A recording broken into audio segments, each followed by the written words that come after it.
రాష్ట్రంలో ఉన్న చీకటిని తొలగించడానికి ఒక చిన్న దీపంలాగా జై భారత్ నేషనల్ పార్టీతో ముందుకు వచ్చాము. తప్పు చేస్తుంటే భయపడాలి, కానీ ఒక సిస్టమ్ని మార్చడానికి, ఒక పద్ధతిలో మార్పు రావడానికి, దిగజారిపోతున్న రాజకీయాల్ని పైకి తీసుకురావడానికి ప్రయత్నం చేయడానికి భయపడాల్సిన అవసరం లేదు. సో ఆ విధంగా ముందుకు సాగుతున్నాం. ప్రజలు కూడా బ్రహ్మాండంగా మద్దతు ఇస్తున్నారు. ఆలోచనలు, కొత్త విషయాలు వాళ్ళకి చెప్పగలుగుతున్నాము. ముఖ్యంగా యువతరం చాలా పెద్ద సంఖ్యలో ఉన్న రాష్ట్రంలో మా భావజాలాన్ని, మా ఆలోచనలు తీసుకువెళ్ళడానికి బాగా ముందుకు వెళ్ళగలుగుతున్నాం మేము. అదొక పాజిటివ్ ఫ్యాక్టర్ మన దాంట్లో ఉన్నది. తర్వాత ఈ 10 సంవత్సరాలు రాష్ట్రం ఏ విధంగా ఉన్నది, ఈ పరిస్థితులు కూడా వాళ్ళకి సర్ది చెప్తున్నాం. ప్రత్యేక హోదా రాలేదు, విభజన హామీలు పూర్తి కాలేదు, పోలవరం పూర్తి కాలేదు, వైజాగ్ స్టీల్ ప్లాంట్ ప్రైవేటీకరణ అవుతోంది, రైల్వే జోన్ అడ్డగోలుగా విభజించారు, కడప స్టీల్ ప్లాంట్ లేదు. ఇవన్నీ విషయాలు 10 సంవత్సరాల్లో ఏం చేశారు, మరి ఎవరు కారణం అన్న దాని గురించి కూడా ప్రజల్లోకి తీసుకువెళ్ళడానికి మాకు మంచి అవకాశం దొరికింది ఇది. కాబట్టి ప్రజలు కూడా ఆలోచిస్తున్నారు, ఏంటి, ఎందుకు జరిగింది అన్నది ఒక ఆలోచన విధానాన్ని ప్రజల్లో తీసుకువెళ్ళడానికి జై భారత్ నేషనల్ పార్టీ చక్కగా మా అభ్యర్థులందరూ కూడా ముందుకు వెళుతున్నారు. పార్టీ మేనిఫెస్టోతో మేము ముందుకు వెళుతున్నాం. చూద్దాం, ఒక కొత్త వరవడిని నేను అన్నట్టు మేము డెఫినెట్ గా సృష్టిస్తాం. మేనిఫెస్టో వరకు కూడా చాలా మంది చాలా అద్భుతంగా ఉంది అన్నారు, కానీ ఇది ప్రజల్లో ఇంజెక్ట్ చేయడం అన్నది ఇంత తక్కువ సమయంలో సాధ్యమా? అంటే సాధ్యం అంటే ఇది ఒక ప్రయత్నం. ఎప్పుడైనా ఉప్పెన వచ్చిందంటే, సునామీ వచ్చిందంటే అది కూడా చాలా తొందరగానే వస్తుంది. సునామీ చెప్పి రాదు మనకి. సునామీ సడన్ గా వస్తుంది, ఓవర్ నైట్ అది మార్చేస్తుంది.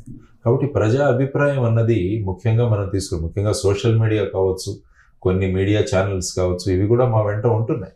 మా భావజాలాన్ని తీసుకువెళుతున్నాయి, మా ఆలోచన విధానాన్ని కూడా తీసుకువెళుతున్నాయి. మేము మెయిన్ స్ట్రీమ్ మీడియా పెద్ద పట్టించుకోకపోవచ్చు, కానీ ఎందుకంటే వాళ్ళకున్న కంపల్షన్స్, వాళ్ళకున్న కమిట్మెంట్స్, వాళ్ళకున్న సర్దుబాట్లు, వీటి వల్ల మెయిన్ స్ట్రీమ్ మీడియాలో పెద్ద మేము కనపట్లేదు, కానీ ప్రజల మనసుల్లో, ప్రజల ఆలోచనలో సోషల్ మీడియాలో మేము కనిపిస్తున్నాం. సో ఒక కాన్ఫిడెంట్గా మేము ముందుకు వెళుతున్నాం. తీసుకెళదాం, ఈసారి మన ఆలోచనలు తీసుకెళదాం. ఆ తర్వాత ప్రజలు ఆదరిస్తారు మనల్ని. ఎందుకంటే చిత్తశుద్ధితో ఏదైతే మనం చేస్తామో, ఒక కమిట్మెంట్తో ఏదైతే చేస్తామో దానికి ఎప్పుడు కూడా ఆదరణ ఉంటుంది అన్నది జై భారత్ నేషనల్ పార్టీ యొక్క ప్రధానమైన ప్రిన్సిపల్. అది ఓకే, ఆదరణ అనే అంశంలో ఆయన మంచివైన అలాంటి ఆయన ఉండాలి అని అనుకోవడం వేరు, కానీ ఆయన గెలిపించుకోవాలి, ఎట్టి పరిస్థితుల్లో ఆ పార్టీకి మద్దతు ఇవ్వాలి అన్నంతగా ప్రజలు ఇన్వాల్వ్ అవుతారా అన్నది చాలా మందిలో ఉన్న ప్రశ్న.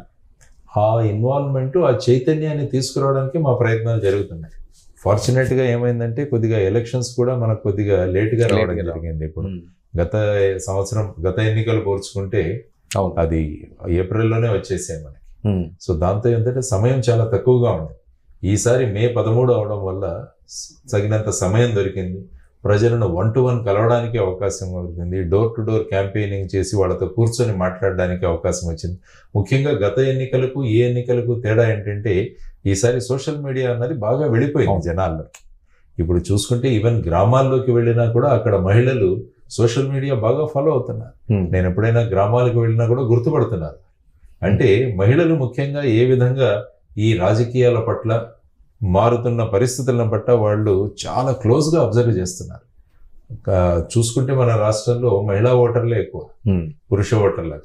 సో ఆ విధమైన పరిస్థితులలో ఆదరిస్తారు. చూద్దాం, మా ప్రయత్నాలు అయితే మేము చేయాలి ఎప్పుడైనా కూడా. అందుకనే భగవద్గీతను నమ్ముకుంటాను నేను.